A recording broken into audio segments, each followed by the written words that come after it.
Welcome back to Ghost Milk. Tonight we'll be diving into a chilling Reddit tale, told from the perspective of a 911 operator who took the call they will never forget. Grab your headphones, turn down the lights, and let's get into it. The title is, I'm a 911 operator. The call about the boy in the wardrobe was horrifying. The truth about the caller was something else entirely. I'm a 911 operator. I work the graveyard shift, 11 p.m. to 7 a.m. You hear a lot of things in this job. A lot of pain, a lot of fear, a lot of just weirdness. But usually there's an explanation. Usually it fits into a box, however grim that box might be. This one doesn't fit into any box that I know. And it's been eating at me for weeks. I need to get it out. I've changed some minor details to protect privacy, but the core of it, the part that keeps me up when I finally get home, that's all here. It was a Tuesday, or technically Wednesday morning around 2:30 a.m. The witching hour, some call it. For us, it's usually just the quiet before the post-bar closing storm, or the time when the truly desperate calls come in. The air in the dispatch center was stale, smelling faintly of lukewarm coffee and the ozone hum of too many electronics. My screen glowed with the CAD, computer-aided dispatch system, mostly green, all quiet. I was idly tracing the condensation ring around my water bottle left on the desk, trying to stay alert. Then, a call dropped into my queue. Standard ring. I clicked to answer. 911, what is the address of your emergency? My standard opening. My voice was calm, practiced. The other end was quiet for a beat, just ragged, shallow breath, then a woman's voice, tight and trembling. I don't know if this is an emergency. I think I'm going crazy. Not an uncommon start, especially at this hour. Loneliness, paranoia, sometimes undiagnosed mental health issues. Okay, ma'am, can you tell me what's happening? And I still need your address so I know where you are. Yes, of course, it's 1427 Hawthorne Lane. Her voice was thin. My name is... Well, that doesn't matter right now, does it? I typed the address into the system. Popped up clean. Residential. Okay, 1427 Hawthorne Lane. Got it. Tell me what's going on, ma'am. There's someone in my wardrobe. My internal checkerbox system clicked. Possible home invasion? Or, again, paranoia. Someone in your wardrobe. Are you sure? Have you seen them? No, not seen. Heard. She took a shaky breath. It started about an hour ago. A knocking sound from inside my bedroom wardrobe. A knocking sound? I prompted, keeping my tone even. Could it be pipes? An animal on the walls? The usual rationalizations? No, it's not like that. It's deliberate. Like someone tapping to get out. I thought I was dreaming or just hearing things, old house sounds. But it kept happening. Tap, tap, tap, tap. She mimicked it. And even through the phone line, the distinct rhythm was unsettling. Are you sure you're alone in the house, ma'am? Yes, completely alone. My husband, he passed away last year. Her voice hitched a little on that. I made a mental note. Grief can do strange things to the mind. I'm very sorry for your loss, ma'am, I said, genuinely. This knocking, did you try and investigate it? I was too scared at first. I just lay in bed, pulling the covers up, but it wouldn't stop. It just kept going. So eventually I got up. I turned the light on. I went to the wardrobe. Her breathing was getting faster. I could hear the faint rustles of fabric, like she was wringing her hands or clutching her clothes. And what happened when you got to the wardrobe, ma'am? The knocking stopped when I got close. And then I heard a voice. Her voice dropped to a whisper. A little boy's voice. It said, "Help me, please. Help me, I'm trapped." A chill, faint but definite, traced its way down my spine. This was different. A boy's voice? From inside the wardrobe? Yes, he sounded so scared. He said his daddy put him in there and he can't get out. Okay, this was escalating. A child's voice claiming to be trapped by his father? This had moved past old house sounds. But still, the details were odd. A child just appearing in a wardrobe? Ma'am, did you open the wardrobe door? Yes, as soon as he said that, I threw it open. I don't know what I was expecting, but there was nothing. Her voice cracked, a mixture of fear and confusion. Just my clothes, shoes on the floor, nothing. And the voice, it was gone. Silence. Nothing at all, I clarified. No sign of anyone, no way a child could be hiding? No, it's not a deep wardrobe. You'd see, I even pushed the clothes aside. It was empty. I thought, I must have imagined it. The stress, being alone. And what happened then? I asked, leaning forward slightly. My other hand was hovering over the dispatch button, but I needed more. This felt off. Not like a prank. Prank callers usually have a different energy, a smugness or a forced panic. This woman sounded genuinely terrified and bewildered. I was so relieved, but also confused. I stood there for a minute trying to catch my breath. Then I closed the wardrobe door. She paused. I could hear a sharp intake of air. And then the second it latched, the knocking started again, louder this time, and a little boy's voice. Please, don't leave me in here. He'll be angry if he finds out I was talking. Her voice broke into a sob. I don't know what to do. I'm scared. Is it a ghost? Am I losing my mind? But it sounds so real. I took a breath myself. My skepticism was warring with a growing sense of unease. The sequence of events was bizarre, but her terror felt authentic. Okay, ma'am, stay on the line with me. You're in your bedroom now? No, I ran out. I'm in the living room. I locked the bedroom door, but I can faintly hear it, the knocking. Is your wardrobe in the master bedroom? Yes, the big one. Oh God, he's talking again. Her voice was hushed, urgent. He's saying his dad locked him in because he was a bad boy. He said his dad gets really mad and hurts him sometimes. That was it, that specific detail, the abuse allegation, whether it was delusional, a ghost, or something else entirely. If there was a fraction of a chance a child was in danger, we had to act. My fingers flew across the keyboard, initiating a dispatch for a welfare check, possibly a child endangerment situation. I coded it high priority. Ma'am, I'm sending officers to your location right now, okay? They're going to check this out. I need you to stay on the phone with me. They're coming? Oh, thank God. Thank you. Relief flooded her voice, but the undercurrent of terror remained. He's crying now, the little boy. He's saying his dad told him if he made any noise, he'd be in for it. He says he's scared of the dark. I relayed the information to the responding units. Caller states she can hear a child's voice from the wardrobe claiming his father's locked him in and abuses him. Child is reportedly scared and crying. The dispatcher on the radio acknowledged. Units en route. ETA 6 minutes.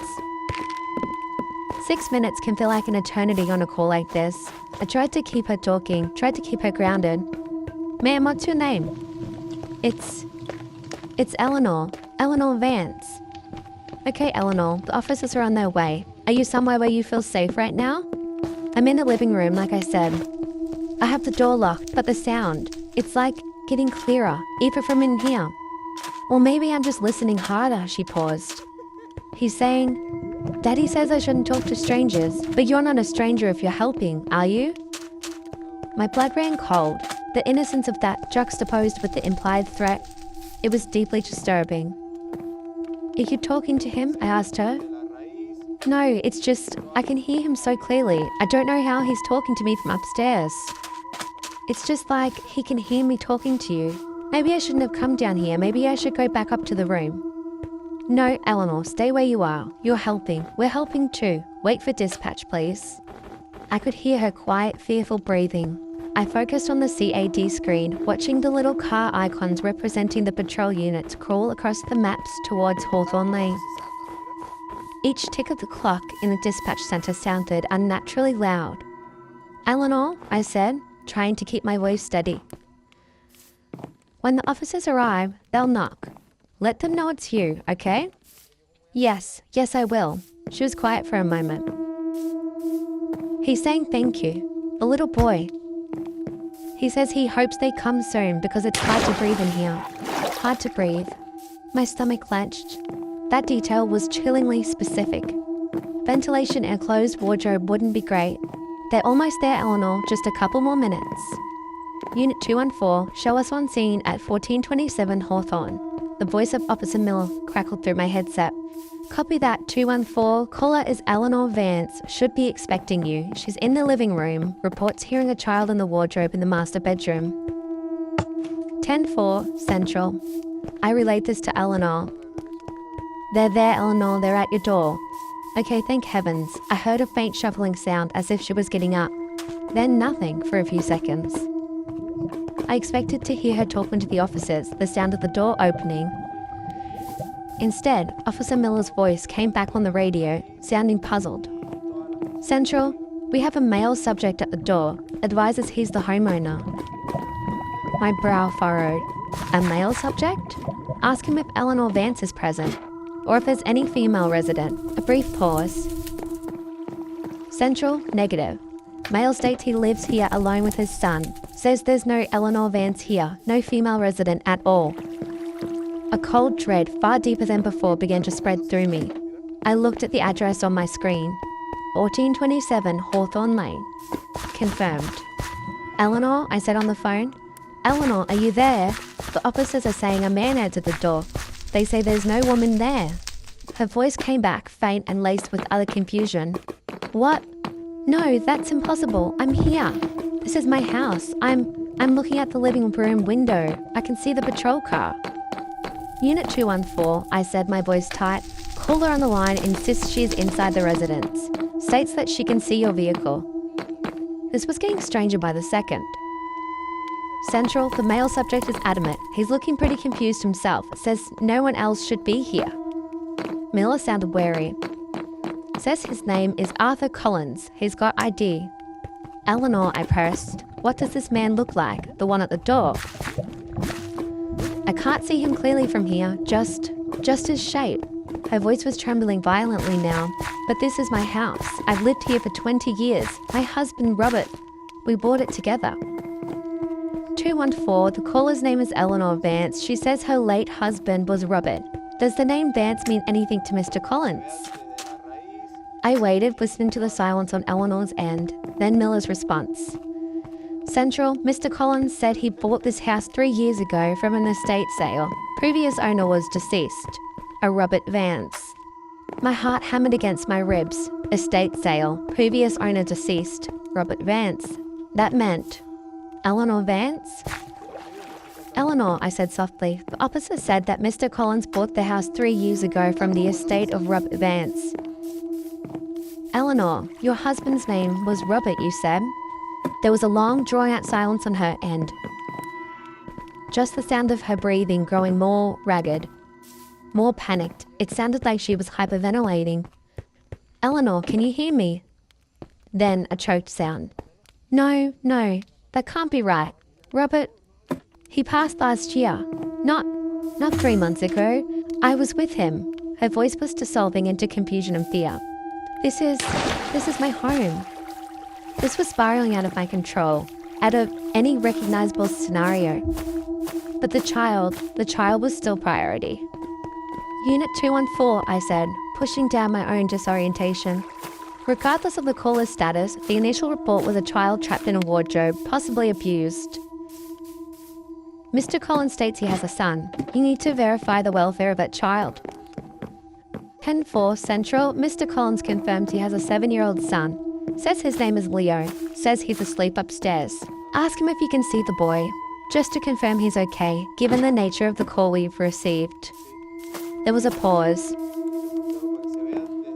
I could hear Miller talking to Collins, muffled. Then Miller came back on. Central, subject is refusing, says the boy is fine, doesn't want him woke him up. He's getting a bit agitated. Eleanor, I whispered into my phone, are you still there? A faint broken sound like a gasp. I don't understand what's happening. 214, reiterate that due to the specifics of the call, we need to see the child. It's a welfare check. My training kicked in. We had cause. More muffled conversation, then Miller's voice, sharper now. Central, subject is becoming uncooperative, denying access. He's raising his voice. Then a sudden change in his tone. Hold on. Central, did you hear that? Hear what, 214? A sound. From upstairs. Faint. Like a cry or a thump. My gut twisted. Eleanor, I said quickly, the wardrobe you heard knocking from, which room is it in? The master bedroom, upstairs at the end of the hall. 214, the original report specified the master bedroom wardrobe, upstairs.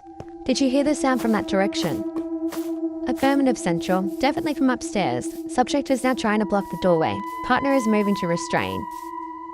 The line with Eleanor was still open. I could hear her ragged, panicked gasps. It was like listening to someone drowning.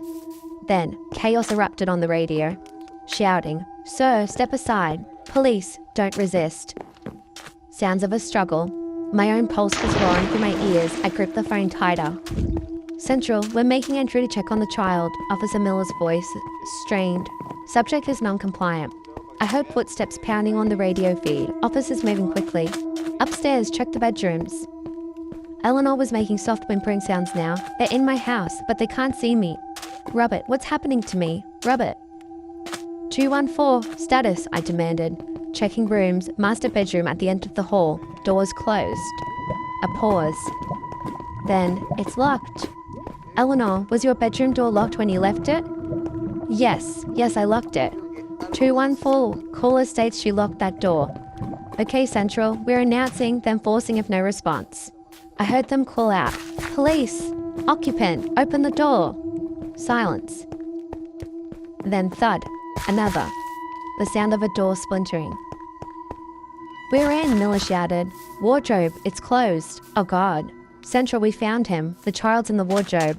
"We're in," Miller shouted. "Wardrobe, it's closed." "Oh God." "Central, we found him. Child in the wardrobe. He's alive. Conscious but terrified. Small boy, matches the description." A wave of dizzying relief washed over me, so strong it almost buckled me. He was real. The boy was real. They got to him. Arthur Collins was now in deep, deep trouble. But then the other part of it crashed back in. Eleanor.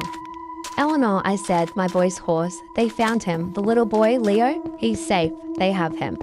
Her response was a broken whisper, almost inaudible. "Leo. His name is Leo. He was real." "Yes, Eleanor, he was real. But the officers, they still don't see you." "Mr. Collins says you're not there, Eleanor. Where are you in the house right now?" A long, shaky sigh. I was in the living room by the window. But when they came in, they walked right past me, right through where I was standing. Her voice filled with dawning, unutterable horror. They didn't see me. He didn't see me. "Eleanor, I don't know what to say. What could I possibly say?" "The wardrobe, the master bedroom, that's where I heard him so clearly. I spent so much time in that room after Robert." Her voice trailed off. Then, a new note of terror, colder than before. "The wardrobe, the master bedroom, that's where I heard him so clearly. I spent so much time in that room after Robert." Her voice trailed off. Then a new note of terror, colder than before. If Mr. Collins bought the house 3 years ago from Robert's estate and Robert died, then when did I die? The question hung in the air, chilling me to the bone. I had no answer. My dispatcher's manual had no protocol for this. I don't feel anything," she whispered. Her voice sounded distant now, frayed. "It's like I'm fading. I can't see the room clearly anymore. It's cold." Eleanor, stay with me. Can you tell me anything else? Can you describe?" Can you describe what you see around you now? My professional instincts were useless, grasping at straws. Her voice was barely a breath, just dark and wind, so much wind. Then, a click. The line went dead. "Eleanor," I yelled into the receiver. "Eleanor?" Static. My hand was shaking as I hit the redial button for the incoming caller. It rang, once, twice, and then it connected. But there was no voice, just a sound. A faint, hollow whistling sound like wind blowing through a cracked window pane or across the mouth of an empty bottle. It was a sound I'd heard before, sometimes on bad connections, but this was different. It felt empty, desolate. I listened for a minute, my heart pounding, a cold sweat on my brow. The sound didn't change, just that soft, sighing wind. I hung up. The officers were dealing with Collins and getting medics for Leo. The immediate crisis was over. The boy was safe. That's what mattered. That's what I told myself. But Eleanor? I ran the number through our system. It was a landline registered to 1427 Hawthorne Lane. It had been for over 20 years. Registered to Robert and Eleanor Vance. It was probably disconnected after the estate sale, but somehow she had called from it, or through it. The report I filed was complex. I focused on the tangible, the call, the child endangerment, the successful rescue. I omitted the parts about Eleanor's apparent non-existence, her dawning realization. Who would believe it? They'd send me for a psychic val. Maybe I should go. But I know what I heard. I know how real her fear was. I know that whatever she was, she saved that little boy's life. She reached across whatever barrier separates us from whatever she is, and she made us listen. I still work the midnight shift. The calls still come in, but now, sometimes, when there's a strange silence on the line, or a whisper I can't quite make out, I feel a different kind of chill. I think of Eleanor Vance and the hollow wind on the other end of the line. If you enjoyed tonight's story, hit like and subscribe for more spine-tingling tales from the dark corners of the internet. Let me know in the comments, what would you have done if you got that call? Until next time, stay spooky.